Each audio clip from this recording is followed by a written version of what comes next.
Vamos a, vamos a seguir.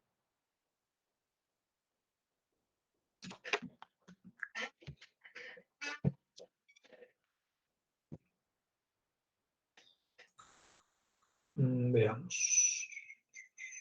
Bien, entonces vamos directamente a lo que nos interesa. Esto que tengo acá es la versión de pórtico plano de la tabla que ustedes ya han estado usando para reticulado. Esta tabla de reticulado que ustedes han estado usando ya, tiene una versión para pórtico plano que es esta. Como verán, cambian un poco las dimensiones de las matrices. Esta es la matriz general, no es la que vamos a deducir ahora. Sí me interesa que miremos acá un par de detalles. En primer lugar, la matriz que ustedes estaban usando era de 4 por 4. Esta matriz es de 6 por 6. Aquella era de 4 por 4 porque tenía dos desplazamientos por cada nudo. Por lo tanto, relacionaba dos vectores de 4 elementos cada uno, vectores columna. Esta matriz, además de los desplazamientos de los nudos, agrega el giro.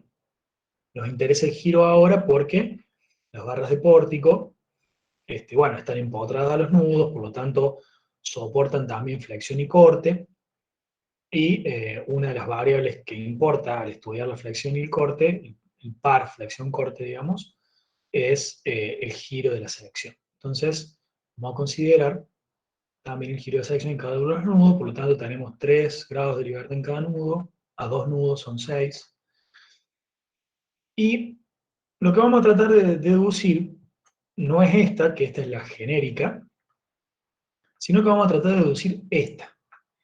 Esta matriz es la relación carga-desplazamiento para una barra que está orientada según el sistema de ejes globales. Es decir, para una barra cuyo versor, que describe el eje X, el eje de la barra, el eje X de la barra, que lo llamamos eje X local, coincide con el X global del sistema. Ustedes me dirán, bueno, pero yo con esto solo no puedo resolver cualquier problema, solamente puedo resolver problemas en los que las barras estén todas alineadas y encima tengo que numerarlas siempre de acá para allá, porque si las numero al revés, ya no es lo mismo. En realidad, a lo mejor eso no se les ocurrió, acá sí es lo mismo, en las barras de reticulado, pero en las barras de pórtico no. Tenemos una para cuando el versor va en el sentido positivo del eje X, y una para cuando el versor va en sentido negativo del eje X. Bueno, nosotros nos vamos a enfocar en esta ahora y después la vamos a generalizar. Entonces, veamos eso. Eso está en este PDF. Bien. Acá lo que tenemos entonces es el método de rigidez como aplicación del principio de mínima energía potencial total. Como les decía, este es el problema que vamos a estudiar. Es una barra orientada, o sea, con este sistema coordenado. Es muy importante el sistema coordenado que vamos a usar para esta deducción. Tenemos los desplazamientos en X, U sub X, o sea, todos los puntos de la barra se pueden desplazar en X. Nosotros vamos a usar como referencia los desplazamientos en X de los dos nudos, de los dos puntos extremos de la barra, que son los nudos. De manera similar, todos los puntos de la barra se pueden desplazar verticalmente. Vamos a usar como referencia los desplazamientos verticales de los nudos extremos, y lo mismo con los giros.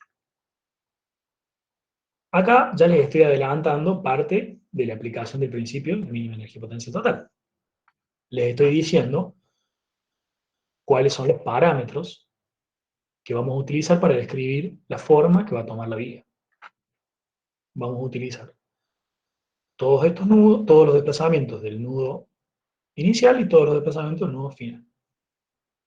Eso coincide con lo que vemos en este sistema coordenado, que es el que queremos resolver, donde obviamente esto es un sistema de ecuaciones.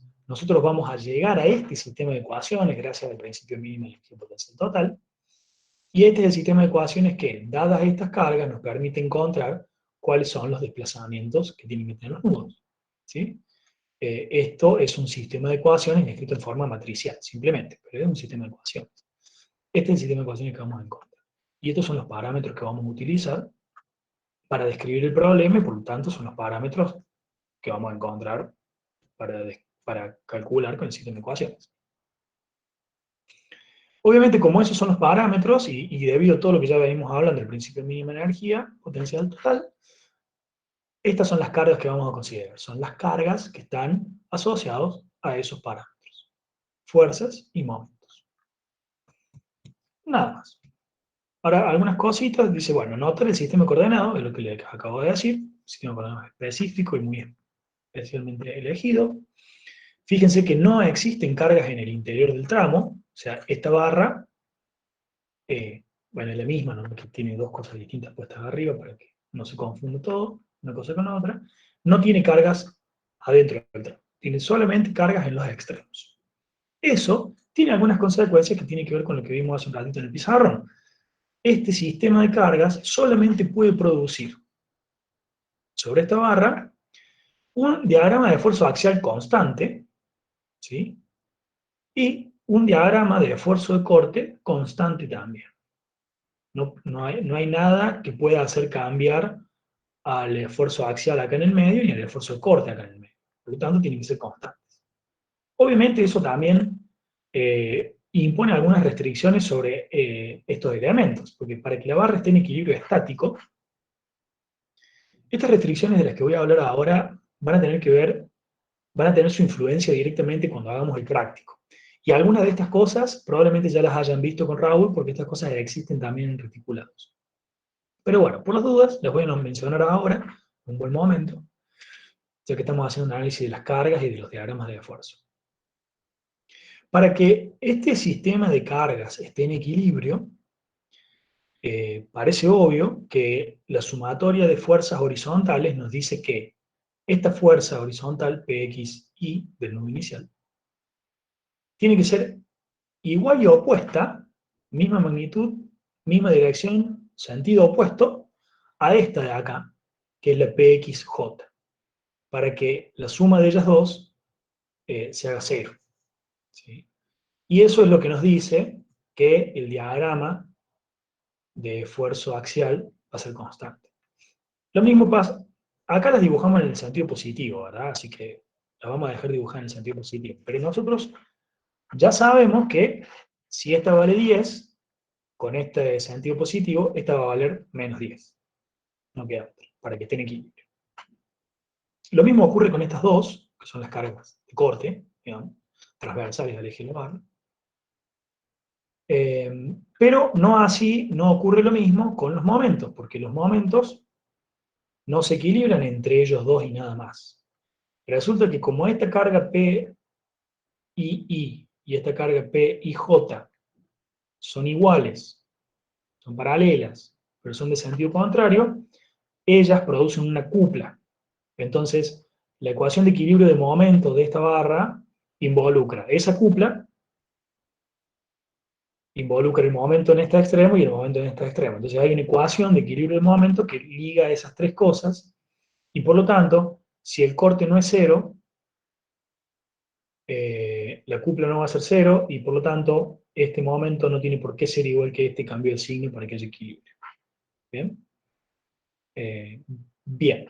Como el diagrama de corte acá es constante, el de momento va a ser lineal, porque el de corte es la derivada del momento, y lo estoy moviendo hace un rato.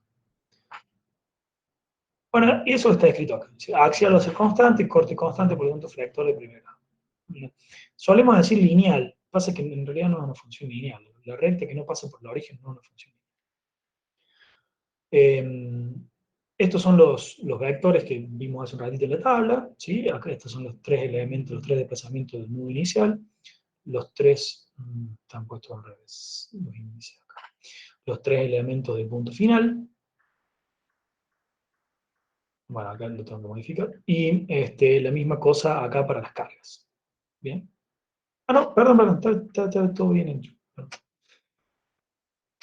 Ah. Y bueno, esto es lo que intentamos hacer, ¿no? Esto está escrito en notación contraída. K por U igual a P, y lo que queremos encontrar son los coeficientes de este sistema de ecuaciones. Un sistema de ecuaciones que divide los desplazamientos con las cargas nodales. Ese es nuestro objetivo. Entonces, vamos a la aplicación del principio, ¿sí?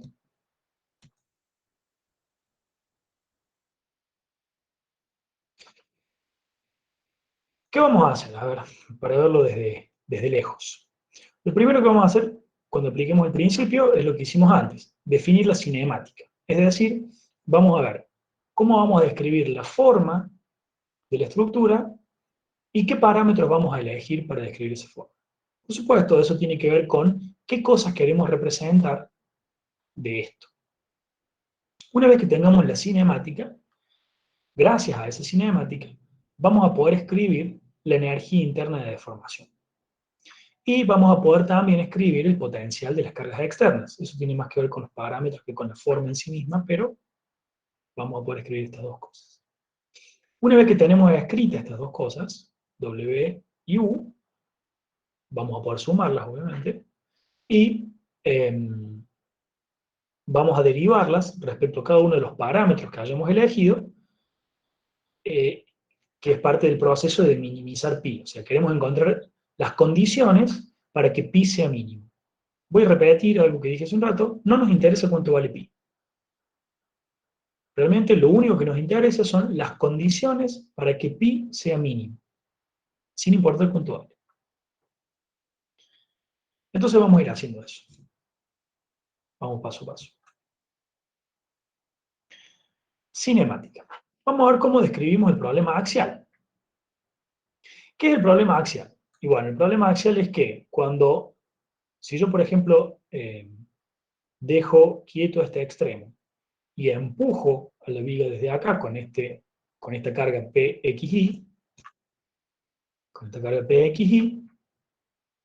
lo que va a pasar es un problema muy simple de mecánica de las estructuras, es casi lo primero que se ve. Lo que va a pasar es que este extremo se va a mover hacia allá por compresión de la viga, pero claramente no es solo este extremo el que se mueve, todos los puntos de la viga se mueven hacia la derecha, cada uno la magnitud que le toca. Obviamente, si este se mueve 0 y este se mueve U sub XY, bueno, va a haber una distribución lineal, porque la viga, ya dijimos, vamos a pensar en vigas homogéneas. Como la viga es homogénea, eso está acá. Miren, la viga es homogénea. El momento dijimos que va a ser constante, el esfuerzo va a ser constante. La relación que liga los desplazamientos horizontales, U sub X, los desplazamientos horizontales de toda la viga, todos los desplazamientos horizontales de la viga, esta es la función para toda la viga, de 0 a L, la derivada de esa función es epsilon. ¿Sí? Esto es algo que se estudia, no se estudia así en mecánica de la estructura, ya no lo vemos. Pero esta es la relación diferencial que existe. La derivada de los desplazamientos es la elongación, digamos, la elongación específica. Esto a su vez, escalado con esta cosa que es una constante para toda la viga, barra, nos da esto, el esfuerzo axial. Como el esfuerzo axial es constante, dijimos que era constante por el tipo de carga que tenemos, entonces epsilon tiene que ser constante también, porque esto es constante, esto es constante, esto es constante, la única forma es que esto sea constante. Si esto es constante, pero es la derivada de una función, quiere decir que esta función tiene que ser de primer grado, o algo que derivado de una constante. Nosotros vamos a pensar en una función, o sea, una recta, la ecuación de una recta. La ecuación de una recta derivada de una b más de una constante. La ecuación de una recta tiene la forma A por X más B, donde A y B son dos parámetros que nos hace falta definir para definir exactamente la recta. Es decir, necesita dos parámetros. ¿Cuáles son los dos parámetros que vamos a usar para la recta? Para la recta que me va a describir cómo se desplazan todos los puntos de la estructura, cómo se desplazan todos los puntos del eje de la viga en la dirección horizontal, cuando este extremo se mueve una cantidad y este extremo se mueve otra cantidad. La función que vamos a usar es esta. U sub x, los desplazamientos en la dirección de x, puestos como una función de la posición a lo largo de la viga, van a ser el desplazamiento del nudo inicial por esta cosa de acá, más el desplazamiento del nudo final por esta cosa de acá. Esta cosa de acá se llama N1, es una función de interpolación y es una recta que vale 1 en el nudo inicial y 0 en el nudo final. Es esta recta de acá, esta recta negra de acá. Este es el nudo inicial, este es el nudo final, acá está la longitud de la viga adimensionalizado respecto a L, y esto es cuánto vale N1 y N2. N1 es la línea negra, repito, vale 1 en el nudo inicial y 0 en el nudo final. Fíjense que esta recta es la deformación de la viga cuando el nudo inicial se mueve 1 y el nudo final no se mueve. Y esta otra, la N2, es una recta que es al revés, que vale 0 en el nudo inicial y vale 1 en el nudo final. Es la recta que corresponde a los desplazamientos del eje de la viga cuando el nudo inicial no se mueve y el nudo final se mueve 1. Esta elección no es arbitraria, tiene varios beneficios. Se pueden hacer otras elecciones, pero esas son las elecciones que vamos a hacer nosotros. ¿Sí?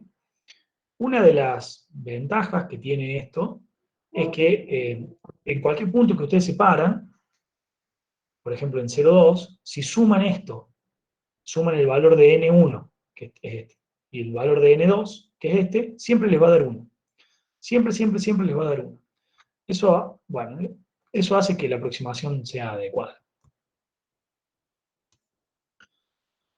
Esa es una de las propiedades de estas funciones.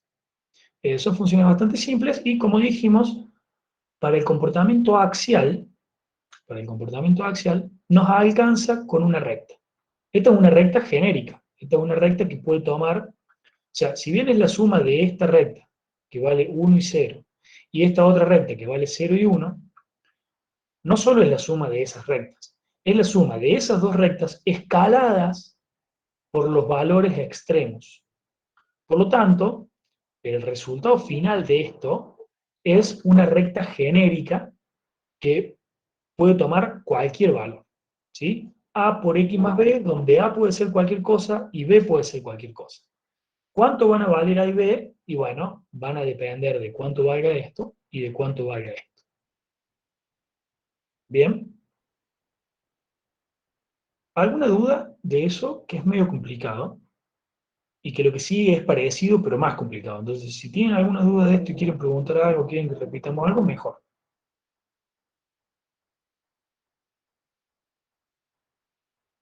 Bueno, Profe, bueno. o sea que el u de x que acabamos de ver es el que tenemos que derivar para calcular el epsilon respecto de x. Exactamente, exactamente. Este u de x necesariamente va a ser epsilon. Entonces, perdón, la derivada de este u de x va a ser epsilon. Entonces, la derivada de esto me tiene que dar una constante, Sí. como mínimo. Y si lo hacemos, a ver, esto se va, esto queda 1 sobre L, menos 1 sobre L, y esto queda 1 sobre L. Sí, nos queda una constante, y ese valor de la constante depende de estos dos desplazamientos, ¿no es cierto? Porque van a aparecer estos dos elementos ahí. Y este estudio, al ser cinemático, es la idea de poder encontrar, o sea, con el camino inverso, llegar al valor del esfuerzo axial. Desde las ecuaciones cinemáticas, llegar al valor del esfuerzo axial en la barra. Eh, mm, en realidad acá lo que estamos haciendo es describir la cinemática de la vida, es decir, describir cómo se va a mover la vida. Después, sí, una vez que O sea, vos el esfuerzo axial lo podés calcular, o porque tenés P, que bueno, ahí directamente ya lo sabes, o porque tenés los U y haces esto y lo multiplica por A por E. Ahora, lo que ahora nosotros queremos es una función que me describa cuánto vale Ux de X, es decir, cuánto vale el desplazamiento horizontal de cada punto del eje de viga en función de los dos parámetros que queremos considerar que son los desplazamientos horizontales de los extremos. Eso queremos hacer. ¿Por qué queremos hacer eso? Y porque estas cosas después las vamos a meter en la energía interna. Las vamos a meter en la energía interna y la vamos a derivar respecto a este parámetro y lo vamos a derivar respecto a este parámetro. ¿Está bien? Que fue lo que hicimos antes. Acá fue lo que hicimos. Dijimos, bueno, a ver, le pongamos una forma a la viga. U sub i va a ser a por el seno de pi sobre L por x. El parámetro que considerábamos acá era a, que le podríamos haber llamado U sub i de L sobre 2, o sea, es el desplazamiento vertical del centro. Le pusimos A, pero le podríamos haber llamado exactamente como es, que es el desplazamiento del centro de viga, en este caso. Bueno, lo que estamos usando ahora, y lo que hicimos con esto después fue ponerlo en la expresión de la curvatura, y esa curvatura aparece en la expresión de la energía interna. Ahora estamos haciendo algo análogo. Estamos describiendo U sub X con una fórmula que depende de parámetros. Este vendría a ser un A y este el otro A de antes. Esto lo vamos a meter acá adentro y este epsilon va a aparecer en la energía interna de formación. Nosotros necesitamos que la energía interna de formación esté en función de los parámetros que queremos usar para describir el problema. Nosotros necesitamos que W esté en función de esto y de esto. Entonces, bueno, hacemos toda esta historia. Ponemos a todo esto en función de esos parámetros, lo derivamos y lo metemos acá. ¿Está bien ahora? Sí, sí, sí, profe, ahí puede como integrar más que nada. Está bien, Genial. William. Genial. Bueno, eso es con el axial. O sea, de esa forma vamos a interpolar los desplazamientos en axial. Y ahí están las funciones de axial. N1 y N2. Funciones de interpolación. Ahora, ahora vamos a ocuparnos del problema flexional, ¿sí? Porque esta viga tiene comportamiento axial y tiene comportamiento flexional también. Entonces, para ocuparnos del comportamiento flexional, de la misma manera que hicimos antes, necesitamos una manera de aproximar esto, el U sub i de x. ¿Qué pasa? En este problema, nosotros, por los apoyos que teníamos, porque era un problema particular, sabíamos que teníamos que usar una función que fuese simétrica respecto al centro y que pasara por cero en los extremos.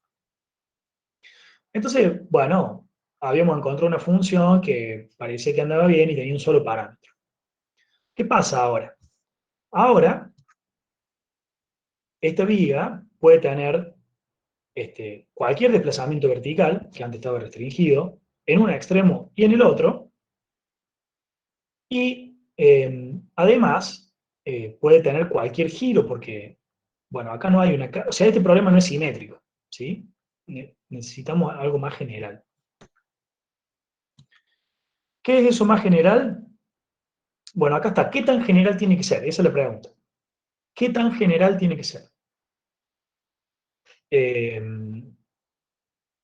bueno, sabemos que el corte, como dijimos, el corte va a ser constante, el diagrama de corte. O sea, o va a ser cero o va a ser constante, pero no va a ser de segundo grado, ni de primer grado, ni de segundo grado, ni de tercer grado. O sea, no va a ser ni una recta, ni una parábola, ni una parábola cúbica. Va a ser o una recta constante, sin pendiente, o cero.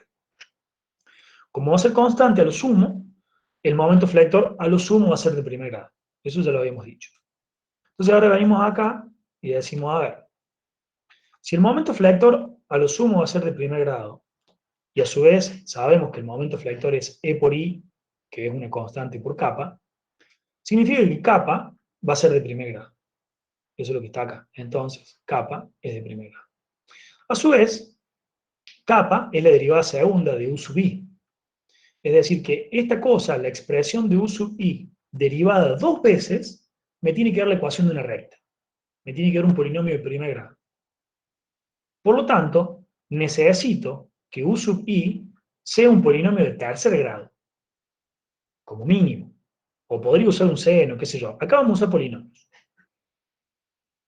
La derivada del seno, la derivada del seno también me representa, la puedo derivar muchas veces, ¿sí? Nosotros vamos a polinomios y si usamos un polinomio de tercer grado, cuando lo derivamos dos veces me da una cosa que es de primer grado, y si lo derivo una vez, me da el corte, que es de grado cero, o sea, una constante, que puede valer cero o puede ser distinta de cero, pero el grado es cero, es una constante. O sea que con un polinomio de tercer grado tú cumplo, todo bien. ¿Cuál es la ecuación genérica de un polinomio de tercer grado? A por x al cubo, más b por x cuadrado, más c por x más d. Son 4 parámetros. ¿Cuáles son los 4 parámetros que vamos a usar? El desplazamiento vertical del primer nudo, el giro del primer nudo, el desplazamiento vertical del segundo nudo y el giro del segundo nudo. ¿Está bien? Inicial y final. Nudo inicial y nudo final, no primero y segundo. No importa. ¿Por qué vamos a usar esos para describir el desplazamiento vertical? O sea, si uno dice, bueno, vamos a usar el desplazamiento vertical, joya, sí, porque muevo los nudos y la recta se mueve, o sea, la barra se mueve. Pero, ¿cómo es que los giros producen desplazamiento vertical? Y claro, imagínese esta barra. Le pone un apoyo simple acá, bueno, doble, y uno simple de este lado. Y gira, le pone un momento en este extremo, solamente en este extremo, en la dirección esta que está dibujada acá positiva. ¿Qué pasa con esta viga? Y esta viga se deforma así. ¿Está bien? O sea, baja acá y acá se queda en cero, pero gira. O sea, si bien los extremos no se desplazan verticalmente, los puntos interiores sí se desplazan verticalmente, cuando giro uno de los extremos. Entonces, los giros también intervienen en el desplazamiento vertical de los puntos de viga, lo cual tiene lógica porque los giros intervienen en el comportamiento flexional. El comportamiento flexional está íntimamente ligado al comportamiento en corte, por la relación diferencial que los une, que se estudia en estructuras isostáticas. El corte y la derivada del momento. Entonces, las fuerzas, los desplazamientos verticales de los extremos de la barra, de la viga, y los giros de los extremos de la viga, van a producir en la zona interior desplazamiento vertical. Desplazamiento vertical y giro, obviamente, la derivada del desplazamiento vertical va a ser el giro, eso lo vimos hace un ratito en el pizarrón, por la teoría de Bernoulli. Entonces, esta vez, la función de interpolación que vamos a elegir para los desplazamientos verticales a lo largo de todo el eje de la viga va a ser esta, que es muy similar a la que vimos antes. Fíjense que acá tenemos los dos parámetros que queremos usar, los desplazamientos horizontales de los extremos de la viga, por una función, por alguna función, cada uno por su función, n1, n2. Acá escribí cuáles son las funciones. Bueno, para el corte y la flexión vamos a hacer la misma cosa. Fíjense, le ponemos uno de los parámetros por una función n3, otro de los parámetros por una función n4, otro de los parámetros por n5 y otro por n6. O sea, n3, n4, n5 y n6 son funciones de x, son polinomios de tercer orden. No son cualquier polinomio de tercer orden. Se llaman polinomios de Hermite, de tercer orden, y cumplen con varias condiciones, así como cumplen estas funciones. Están dibujados acá. Fíjense, N3 y N5, N3 y N5, son las dos funciones de interpolación que están asociadas a los desplazamientos de los extremos.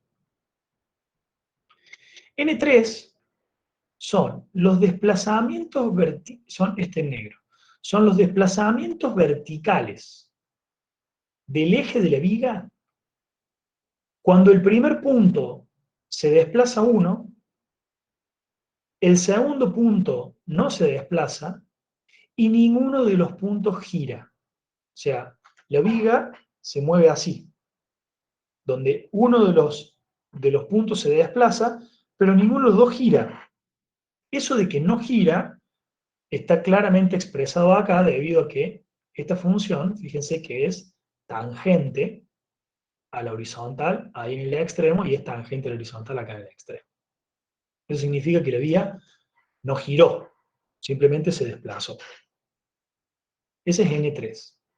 N5 es análoga. N5 dice, bueno, deje empotrado el nudo inicial, o sea que ni gire ni se desplace.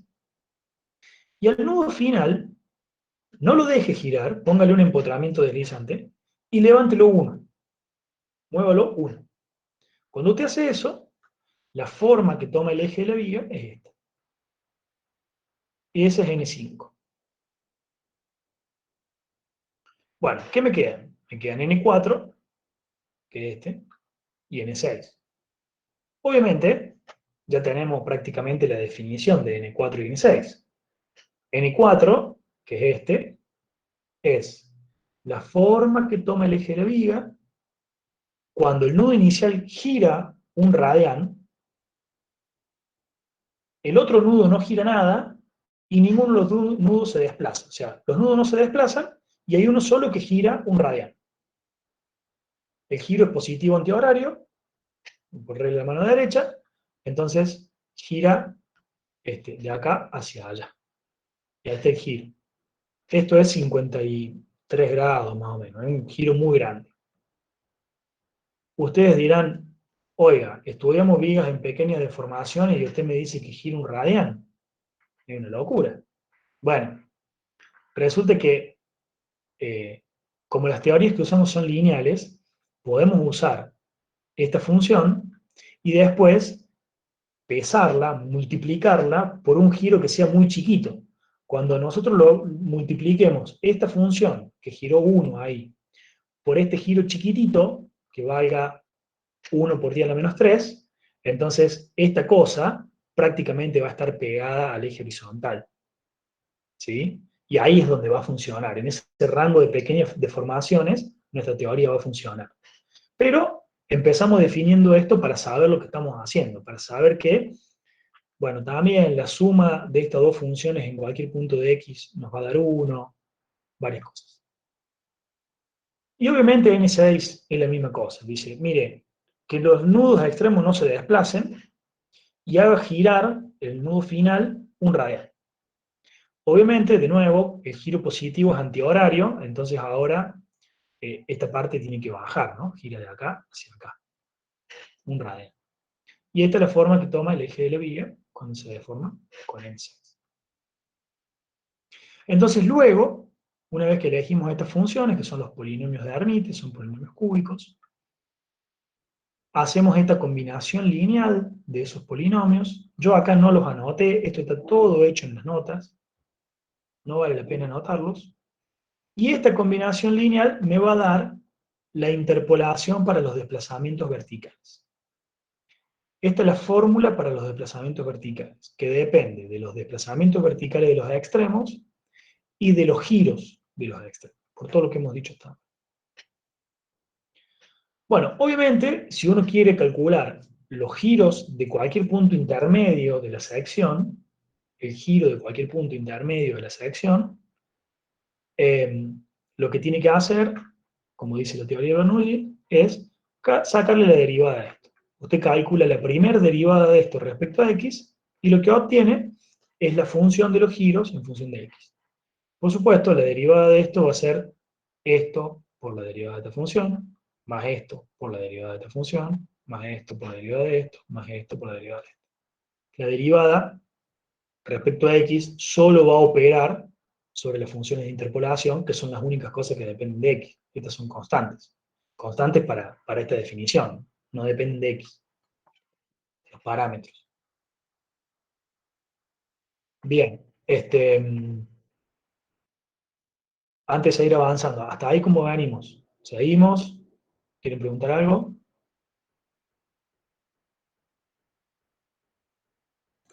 Seguimos, profe.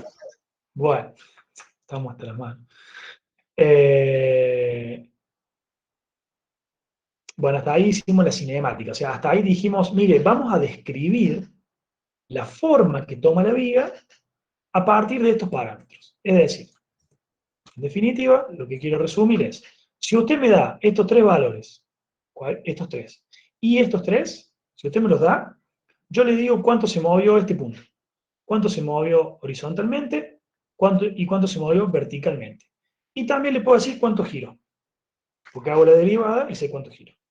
De cualquiera de estos puntos, el que usted quiera. Todos estos puntos yo ya los tengo definidos. A partir de estos tres y estos tres, defino todo lo que está en el medio. Esa es la idea de interpolar. Esa es la idea de usar estas funciones de forma. Bueno, esa, y además que todo está en función de los parámetros de X3.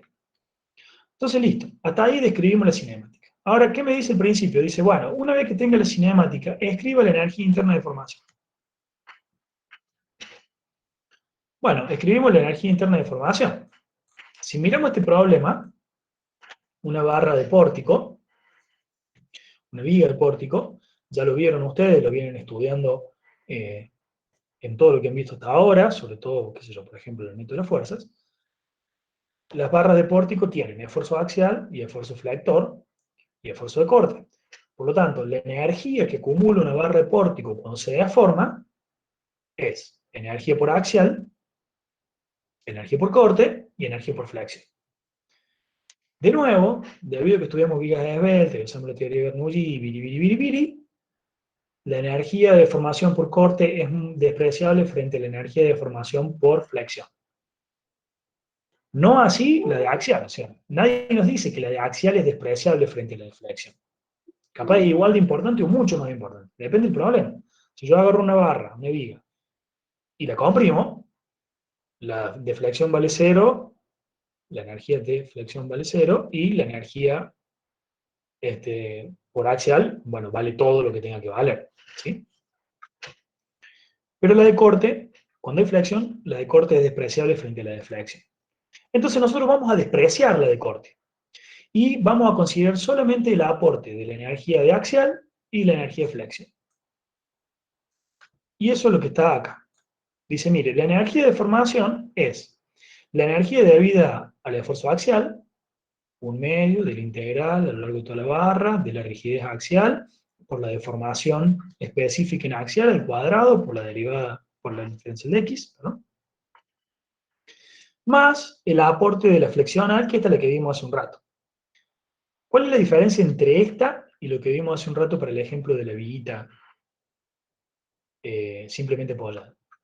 Que ahora, esta energía, antes dependía solamente de A, ahora depende de estas cuatro cosas. ¿Cómo depende de estas cuatro cosas? Y bueno, kappa depende de estas cuatro cosas. ¿Por qué kappa depende de esas cuatro cosas? Y porque kappa es la derivada segunda de esto. Cuando hago la derivada segunda de esto, respecto a x, me queda una función que depende de estas cuatro cosas. ¿Sí alguien quiere preguntar algo? Claro, pensé que habían activado el micrófono. Bien, yo no hice las cuentas, porque están en el apunte, me parece innecesario y aburrido, pero básicamente lo que hay que hacer, en definitiva, es esta cosa, esta expresión, meterla acá y obtener epsilon, y luego eso ponerlo acá adentro. Como les dije, nunca vamos a hacer el cuadrado este, porque no nos interesa el valor de W, nos interesa hacerle la derivada a W. Entonces no lo vamos a calcular, pero va a haber que poner las expresiones finales. De la misma manera, hay que agarrar esta expresión con lo que va acá adentro, o sea, estas están en el apunte, están las expresiones para estos polinomios, hay que ponerlas acá adentro y hacer la derivada segunda de esto. Obviamente esto queda un polinomio de primer grado, cuando le hago la derivada segunda, son todos polinomios de tercero. Y esa cosa derivada, o sea, esto, ese kappa, que va a depender de todos estos parámetros, hay que ponerlo acá adentro. Y esa es la expresión de la energía interna de formación, que es lo que nos pide el principio. El principio nos dice, calcule la energía interna de formación, Y calcule también el potencial de las cargas. El potencial de las cargas, como dijimos, lo vamos a calcular de esta forma, como el producto de las cargas por los desplazamientos. Es decir, acá está el potencial de las cargas externas, es menos la carga de compresión en el extremo inicial por su desplazamiento, la carga de corte en el extremo inicial por su desplazamiento, el momento en el extremo inicial por su giro, desplazamiento generalizado, y lo mismo para el extremo final. ¿Sí? Claramente, cada vez que derivemos este, por ejemplo, cuando derivemos este respecto a u sub xy, el único término que sobrevive acá es este término, y la derivada nos devuelve menos esta carga. Si queremos derivarlo respecto a phi sub i, supra i, todos los términos se van, el único término que queda es este, y nos queda este menos multiplicando a este momento. ¿Sí? Es lo que queríamos, lo armamos así adrede. ¿Sí? Bien, entonces dice, una vez que usted tiene W y que tiene U, entonces minimice pi. O sea, ya tiene pi, porque es la suma de W más U. Entonces ahora minimice pi. ¿Qué significa minimizar pi? Y significa hacer la derivada de pi respecto a cada una de estos parámetros e igualarlo a cero. Por supuesto, cuando lo derivo respecto al primer parámetro, me da una ecuación. Cuando lo derivo respecto al otro parámetro y lo igualo a cero, me da otra ecuación. Y así. ¿Cuántas ecuaciones voy a obtener haciendo este proceso? En este caso, 6. Porque tengo 6 parámetros. Esas 6 ecuaciones son estas. Son estas ecuaciones. Profe, ¿eso puede estar asociado a los grados de libertad, el número de ecuaciones? Totalmente, o sea, es la forma en que lo definís. Perdón. Dijimos, estos son los 6 parámetros que vamos a usar para describir todo el problema. Claro, Son pero los 6 también parámetros está, desconocidos. ¿Cómo? que también está planteado de una forma generalizada, así que sí, sí tiene sentido. O sea, no es un Ok. caso particular que... No, no, esto es general. O sea, es para cualquier... Siempre y cuando vos tengas, puedas describir todo lo que le pasa a la vía por lo que pasa en los extremos, esto es general y vale. Bien. Bueno, entonces, en definitiva, tenemos 6 parámetros, vamos a hacer 6 derivadas parciales. Acá tenemos las derivadas parciales de la energía y las derivadas parciales del potencial de las cargas. Recién vimos que las derivadas parciales de este potencial nos va ayudando la carga, cambia de signo en cada punto. Y esto ya vamos a ver qué nos da. Vamos a eso que está en gris, lo puse en gris porque es como un comentario aparte. Ya lo vamos a hacer el comentario, pero quiero ir a esto. Una vez que hagamos todas estas derivadas, las 6 derivadas, y las igualemos a 0, vamos a obtener este sistema. Este sistema de acá. Fíjense. La primera ecuación es la derivada de pi respecto al desplazamiento horizontal del nudo inicial. Y me da esto, en la que aparece el desplazamiento horizontal de los dos nudos y la carga en el nudo inicial en la dirección de x. Obviamente, porque ¿qué pasó? Yo derivé pi respecto a u sub xy y ya habíamos dicho que cuando hiciéramos la derivada este término, nos iba a quedar solamente menos pxy. Nos queda de este lado del igual, cuando lo paso para el otro lado me queda así. ¿Bien? Bueno, la segunda, cuando agarre pi y lo derive respecto a u sub yi, voy a obtener esta ecuación. Cuando a pi lo derive respecto a phi supra i, voy a obtener esta ecuación, y lo mismo para abajo. Fíjense que en la ecuación de arriba solamente aparecen variables asociadas al problema axial, mientras que en la ecuación segunda aparecen variables asociadas al problema flexional. Lo mismo en la tercera, flexión, flexión, flexión, flexión. La cuarta, que es derivada respecto a uno de los desplazamientos horizontales, de nuevo solamente aparecen cosas que tienen que ver con axial. Y en la quinta y la sexta el axial no aparece y aparece todo flexión, que eso es lo mismo que la segunda y la tercera. ¿Tiene lógica eso? Sí, tiene mucha lógica. Por un lado, lo podemos ver en la expresión de la energía potencial. Fíjense, ¿qué pasa cuando yo derivo la energía potencial respecto a uno de los parámetros? Yo derivo esto, a ver, habíamos dicho, la energía potencial es la suma de la energía debida al axial y la energía debida al momento flector. Cuando yo derive esto, voy a derivar, por un lado, este integral y por otro lado, este integral. O este término y este término. La derivada de este término está acá, es todo esto. Fíjense que acá hice el trabajo que yo les había dicho que había que hacer en el pizarrón. Saqué la rigidez hacia afuera porque es constante y no aparece epsilon al cuadrado porque le apliqué la regla de cadena. Entonces está el 2 que había se fue con el 1 medio de acá adelante y ahora está epsilon por la derivada parcial de epsilon. Lo mismo pasa con el término de la flexión. Saqué la rigidez afuera, el 1 medio se fue con el 2 del exponente y esto, esta capa por la derivada parcial de capa. Yo he puesto acá de qué depende cada cosa para que se note. Fíjense que este término es la derivada parcial de la energía asociada axial, que depende de estos dos parámetros, respecto a alguno de los 6 parámetros. Y acá es la derivada parcial de la energía de flexión respecto a estos 4 parámetros, está escrita, y la derivada parcial es respecto a uno de los parámetros, cualesquiera, uno cualquiera. Entonces, ¿qué va a pasar?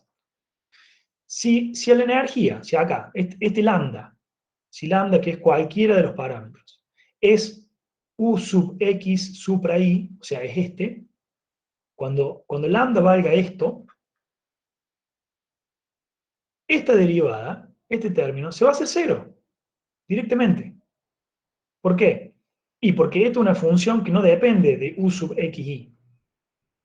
Entonces, se va a hacer cero. Y solamente va a quedar algo de acá. Va a quedar algo de acá que está en función de u sub xi y u sub xj. Esa ecuación es esta. Todo lo otro se fue. Ahora, cuando yo derive respecto a u sub ii, este es el término que va a desaparecer. Porque esto no depende de u sub ii en ningún momento. Ahora, esto sí depende de u sub ii. Y por lo tanto, algo de lo que está acá va a quedar. ¿Qué es lo que queda? Y todo esto que está acá. Todo esto que está acá sale de hacer esta derivada y esta integral. ¿Está bien? Y lo mismo con todos los otros parámetros, no lo vamos a repetir. Estas 6 ecuaciones que surgen de acá son las que minimizan el potencial. Las que minimizan la energía potencial total, o sea, pi. Pi se minimiza cuando se cumplen todas estas condiciones. Si usted me da, esto es un sistema de ecuaciones, si usted me dice cuáles son las cargas que le puso la vía en los extremos, yo le digo, puedo resolver este sistema de ecuaciones, de 6 ecuaciones con 6 incógnitas, y le digo cómo se le va a deformar la viga. ¿Sí? Este sistema de ecuaciones es el sistema de ecuaciones que nos permite llegar al principio de mínima energía potencial total, que escrito de forma matricial, esto escrito de forma matricial es esto que está acá. Y fíjense que acá ya hemos llegado a esta cosa que está acá. K por U igual a P. Una matriz de coeficientes por un vector de desplazamientos igual a un vector de cargas. Esta es la relación que nosotros queríamos obtener y ya la hemos obtenido.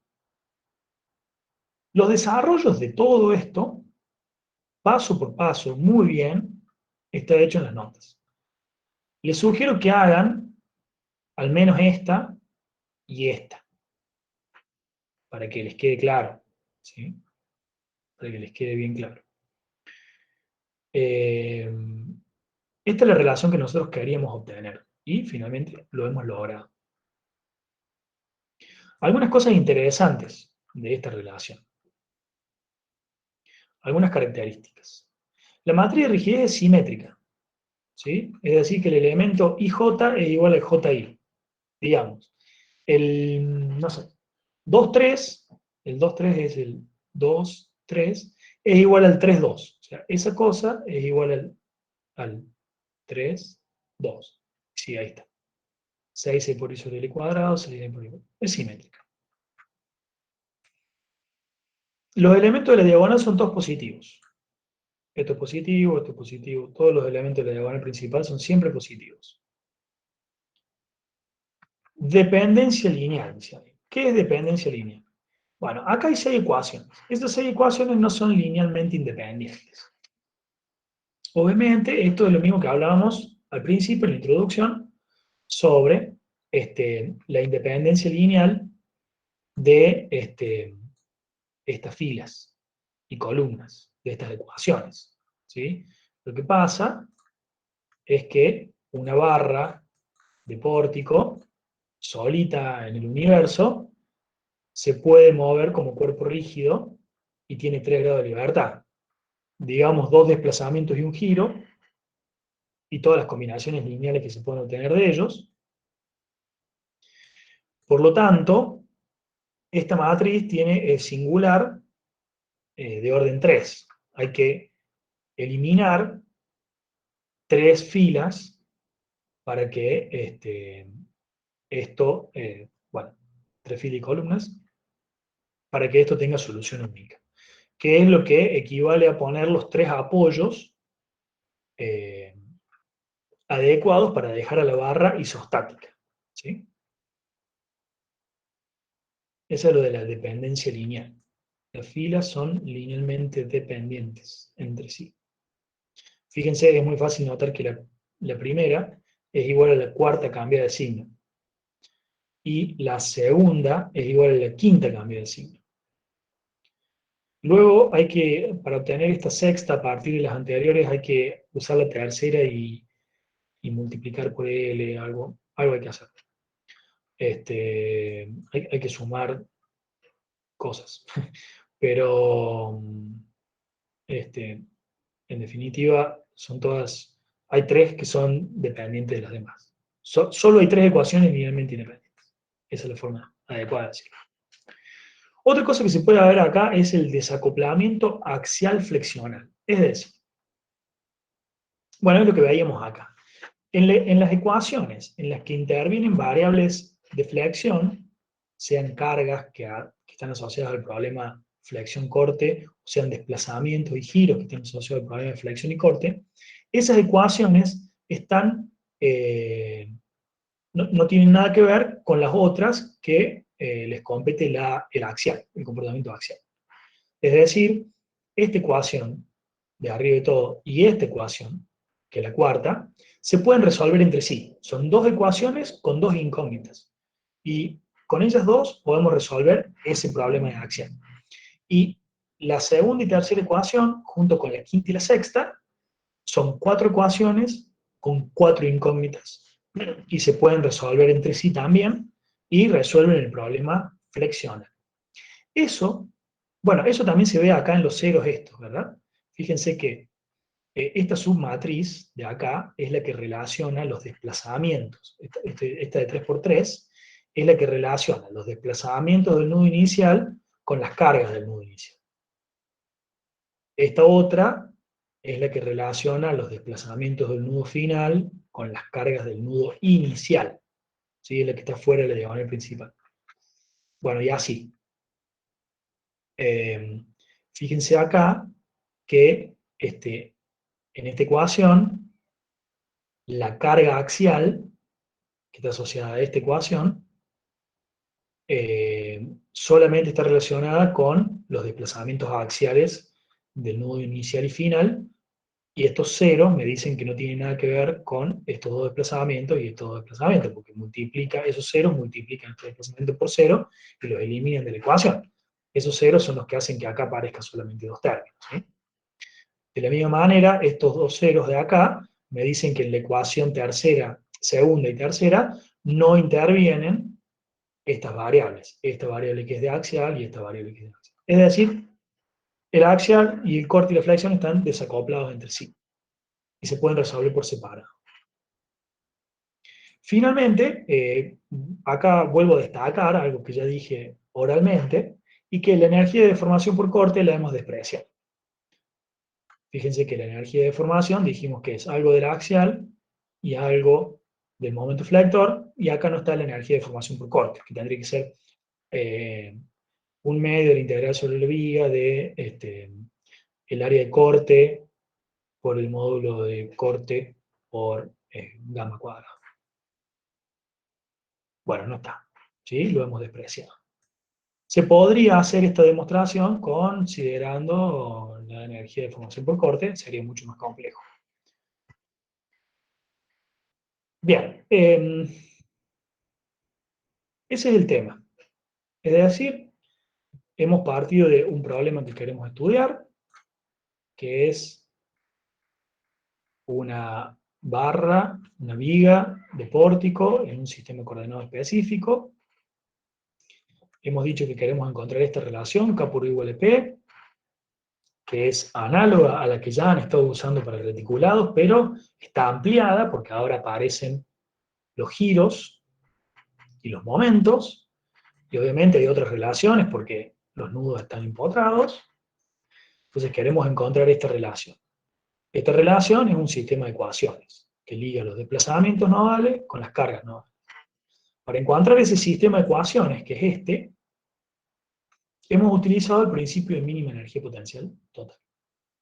¿Qué tiene de bueno? Y bueno, nos está diciendo que si nosotros usamos este sistema de ecuaciones, siempre que elijamos unas cargas, los desplazamientos que vamos a encontrar van a estar en equilibrio, van a ser los de la viga en equilibrio, que es lo que queremos, equilibrio estático. Por eso utilizamos el principio. Y bueno, estas ecuaciones simplemente las hemos encontrado aplicando el principio. ¿Qué es lo que pide el principio? Describa la cinemática, es decir, encuentra una función para u de x y encuentra una función para u sub x de x y una función para u sub i de y. Acá hemos elegido unas funciones bien específicas. Para esto hemos elegido una función lineal, exactamente esta. Lo bueno de que es una recta, no es lineal, es una recta, es de primer grado, es que me permite representar diagrama de fuerza axial constante, que es el tipo de diagrama de fuerza axial que aparece acá. Es decir, respeta la continuidad estructural de la viga. Y por supuesto, también respeta las condiciones de apoyo, porque si este en algún momento vale algo y este vale 0, esta ecuación va a hacer que la viga pase por algo y por 0. Y al revés también. O sea, esta elección respeta también las condiciones de apoyo, no solamente respeta la continuidad estructural interior, sino que también respeta las condiciones de apoyo. Lo mismo hemos hecho para esto, al elegir estas funciones, hemos elegido funciones que respetan las condiciones de apoyo y la continuidad estructural. Y una vez que hemos elegido la cinemática de una manera consistente con el problema que queremos resolver, simplemente hemos aplicado el principio. Hemos calculado la energía interna de formación, despreciando el corte, hemos calculado el potencial de las cargas, hemos aplicado la metodología, es decir, derive e igual a 0, y de esa forma hemos encontrado el sistema de ecuaciones que buscábamos, que acá lo escribimos de manera matricial. Y hemos resuelto el problema. Bien. ¿Algún comentario, alguna duda, algo?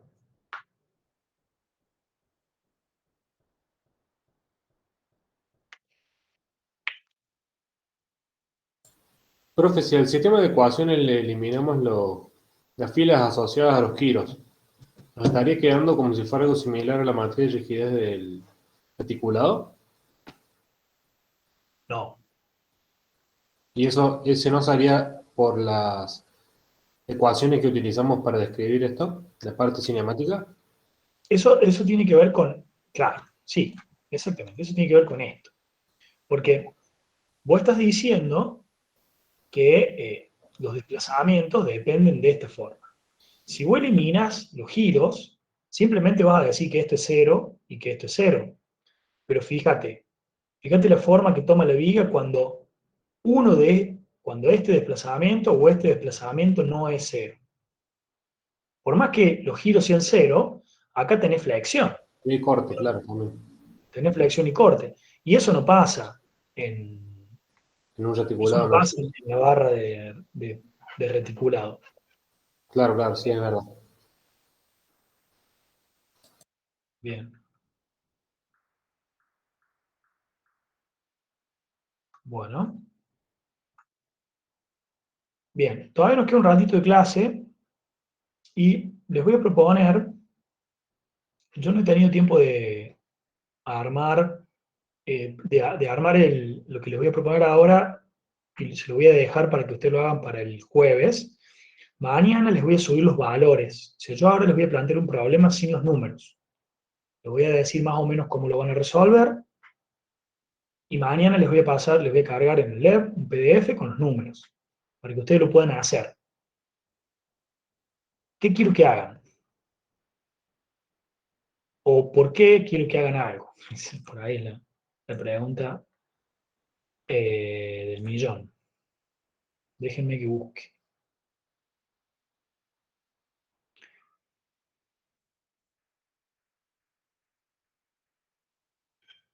¿Cómo hicieron para calcular cuando tenían, en este problema, una vez que encontraban los desplazamientos, resolvían este sistema y encontraban los desplazamientos de incógnita, ¿cómo hacían para calcular los esfuerzos n?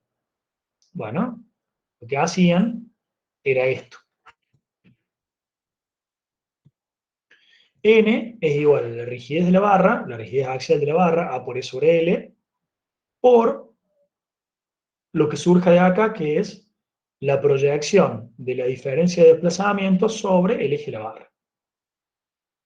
Esto es lo que hacían para calcular esfuerzos axiales en barras de reticulado. Esto seguramente lo que hicieron con Raúl. Y solamente podían encontrar esfuerzos axiales, porque en un reticulado. Entonces, lo que yo les voy a proponer ahora es otro problema en el cual no van a resolver las cosas así, sino que lo van a hacer como lo hacemos en general en pórticos. Entonces, vamos a eso.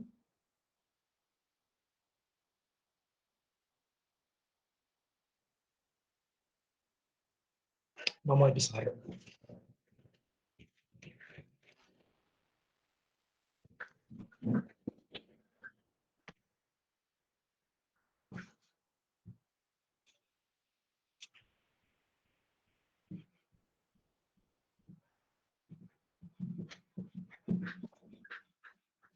Esta matriz que yo, como les dije antes, esta matriz que vimos está en la tabla de matrices de rigidez para pórticos. La primera es muy general, es la segunda la que aparece con las barras alineadas con el eje X. El problema que yo les voy a plantear mañana es un problema muy simple y que se puede resolver con las ecuaciones que tenemos hasta ahora. Y me interesa que lo resuelvan para que empiecen a ver algunas. Esto es simplemente como una introducción a la aplicación a pórticos planos del método de la rigidez.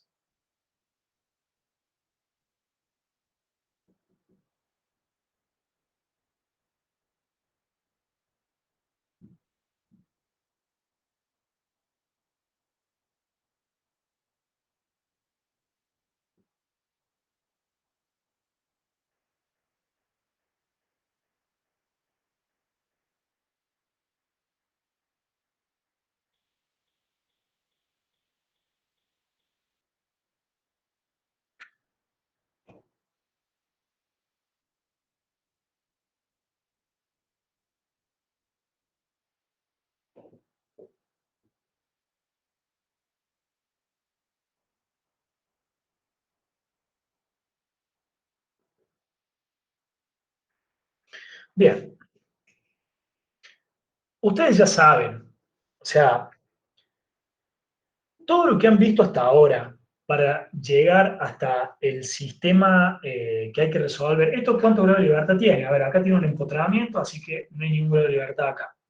Acá tiene un apoyo simple, así que en este nudo hay un solo grado de libertad, que es el giro. Y acá tiene un empotramiento deslizante, o sea que también hay un solo grado de libertad, que es el desplazamiento vertical. Por lo tanto, este problema tiene dos grados de libertad geométricos activos. ¿Sí? Por lo tanto, cuando resuelvan el problema, les va a quedar, en definitiva, a ver, la matriz ensamblada general de esto, ¿qué tamaño va a tener? Tiene tres nudos con 3 grados de libertad cada uno. Entonces les va a quedar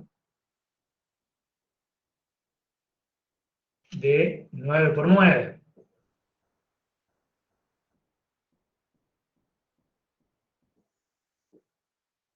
Profesor, el extremo inferior del resorte no tendría un nudo más y sería de 4 por 4. Bien, les pregunto, pasa que de esa forma no lo podemos resolver todavía. ¿Vieron la manera de agregar resortes cuando están alineados con las coordenadas globales? ¿Vieron? O sea, ¿ustedes solamente vieron cómo agregar resortes como si fuesen barras o les enseñaron también que a veces es posible agregar el resorte en un elemento directamente? Cuando entra directamente en las diagonales, Ponerlo directamente en la diagonal. ¿Eso lo vieron en clase con Raúl sí, la sí, semana pasada? lo dije otra vez, que aportan solo rigidez en la diagonal principal de la matriz de rigidez. Sí, pero ¿lo vieron este año con Raúl?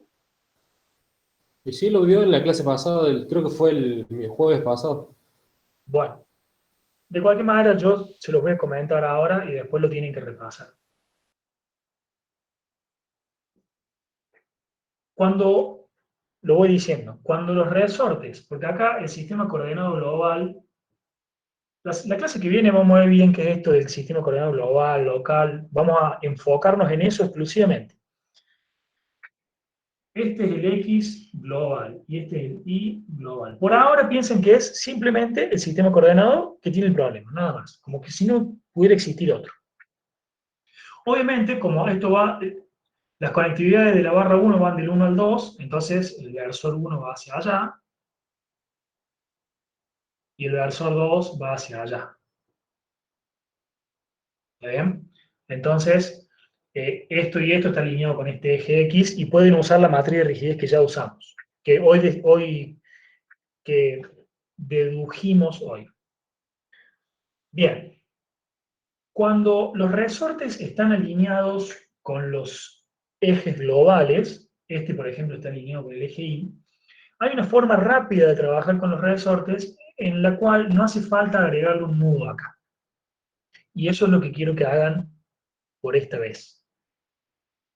Entonces, bueno, obviamente acá le van a aparecer, esto es U y acá van a tener que poner las condiciones de borde y esto es P y también van a tener que poner las condiciones, bueno, las cargas que correspondan. ¿Sí? Esto, en teoría, esto ustedes ya lo saben hacer. Saben qué filas tienen que tachar y qué filas no tienen que tachar. ¿Sí? Por las dudas lo repito, acá no hay ningún grado de libertad activo. Acá hay un solo grado de libertad activo que es el giro. Acá hay un solo grado de libertad activo que es el desplazamiento vertical. Entonces, eso lo van a poder armar y van a poder usar la ecuación correspondiente para calcular lo que les haga falta de cada una de las matrices de rigidez del pórtico, que van a ser de 6 por 6. ¿Sí? Por ejemplo, el de la barra 1 va a ir del nudo 1 al nudo 2. Entonces, verán de acá qué les hace falta y en función de eso calcularán los elementos que les hace falta acá. Muy bien. Y van a hacer esto lo mismo con la barra 2. Y van a armar esto, van a extraer un sistema de ecuaciones que les va a quedar de 2 por 2, porque hay 2 grados de libertad activos, y van a poder resolver eso. Bien, hasta ahí es todo igual que para reticulados, idéntico. El tema viene a la hora de calcular los esfuerzos, las cargas de extremo de barra y los esfuerzos. No van a usar más esa fórmula que estaban usando antes.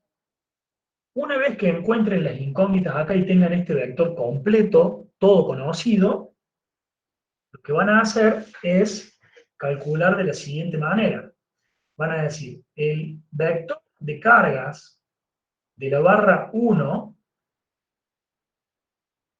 que tiene 6 elementos, tiene 2 fuerzas y un momento acá, y 2 fuerzas y un momento acá, es el vector de las cargas en la barra 1, lo van a calcular como la matriz de rigidez de la barra 1, esa que hemos obtenido hoy, por el vector de desplazamientos de la barra 1. ¿Cómo es este vector de desplazamientos? Ese vector de desplazamientos tiene el vector de desplazamientos del nudo 1, 3 elementos, y el vector de desplazamientos del nudo 2. Porque son los dos nudos que vinculan la barra 1, ¿no es cierto? Ese es este. O sea, todo esto. Esto les va a dar un vector de 6 elementos. El primer elemento va a ser la fuerza axial acá. El segundo elemento, perdón, va a ser la fuerza de corte acá. Y el tercer elemento va a ser el momento acá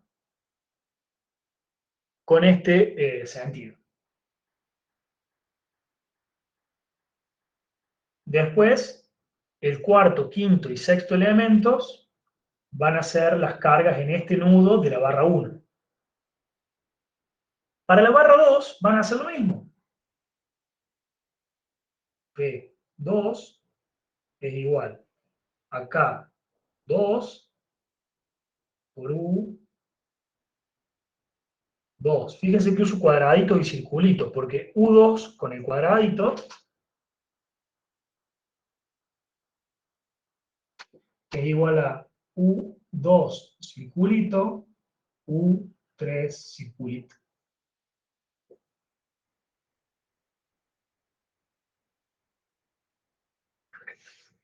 Tienen que hacer los productos matriciales a mano.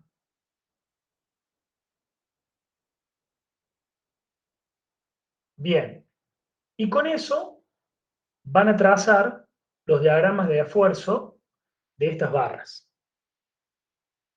Quiero que lo hagan para que lleguen al jueves con estas cosas practicadas y con dudas, para que podamos tratar otros aspectos que hacen que esto se complique un poco.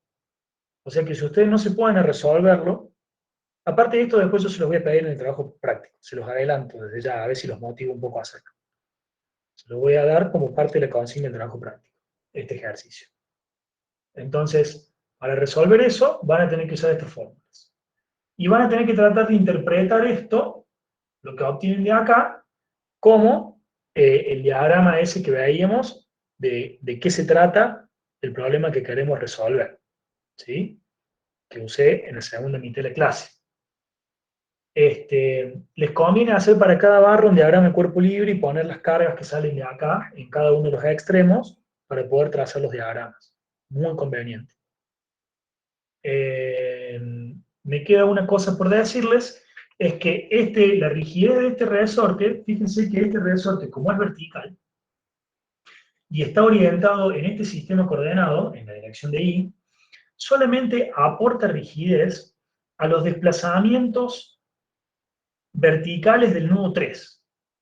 ¿Sí? Es decir, solamente actúa cuando hay una carga vertical en el nudo 3 y actúa en la dirección de los desplazamientos verticales del nudo 3. Por lo tanto, este resorte o sea, el aporte de rigidez de este resorte va directamente en el elemento de la diagonal de esta matriz asociado al desplazamiento vertical del nudo 3. Es decir, va directamente acá. Este cuadrante es lo que le pasa al nudo 3 en desplazamientos y carga. El elemento del medio es el que está sobre la diagonal principal y es el que está asociado al desplazamiento vertical del nodo 3. Acá tienen que sumar el K del resorte, en este problema.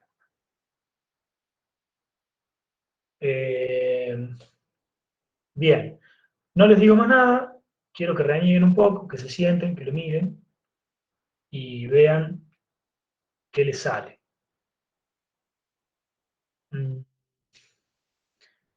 Les puedo hacer algún comentario sobre cómo hacer los productos para que sea más fácil.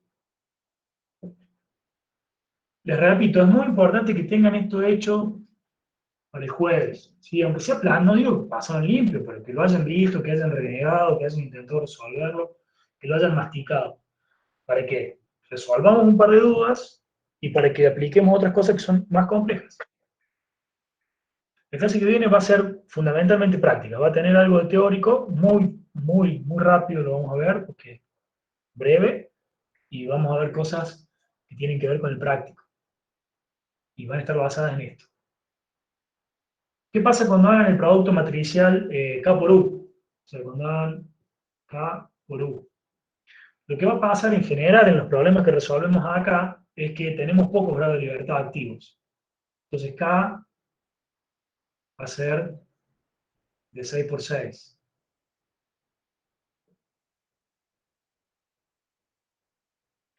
Y, bueno, U va a ser de 6 elementos.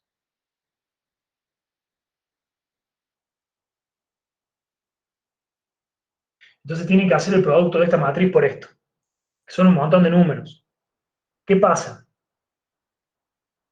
Por ejemplo, si esto es de la barra 1, en el problema que estábamos viendo recién, el primer nudo de la barra 1 no se mueve, todos los desplazamientos son 0. Entonces, esto vale 0, esto vale 0 y esto vale 0. ¿Está bien? Y luego, ese que tenía el nudo 2, estos son los desplazamientos. Solamente giro en el nodo 2. Claro, solamente queda el giro. Esto vale 0 y esto vale 0.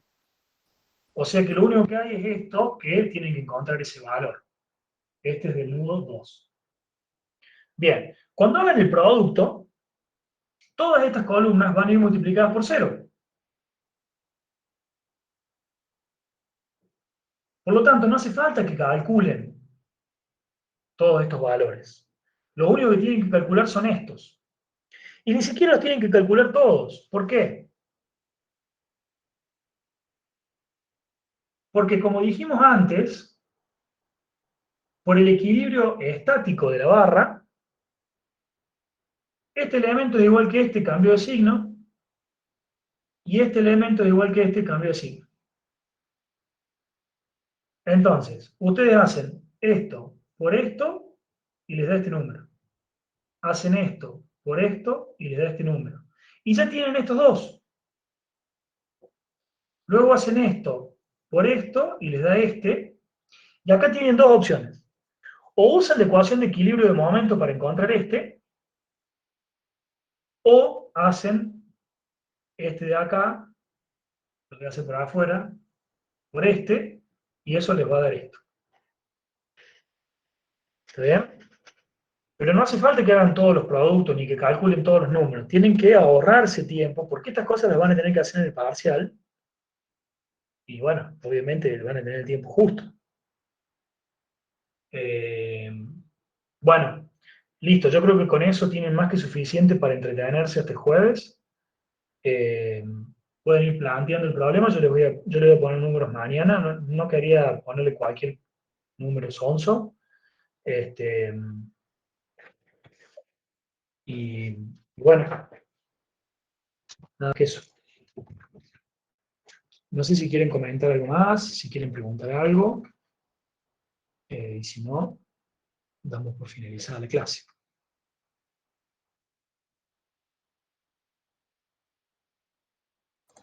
No, profe.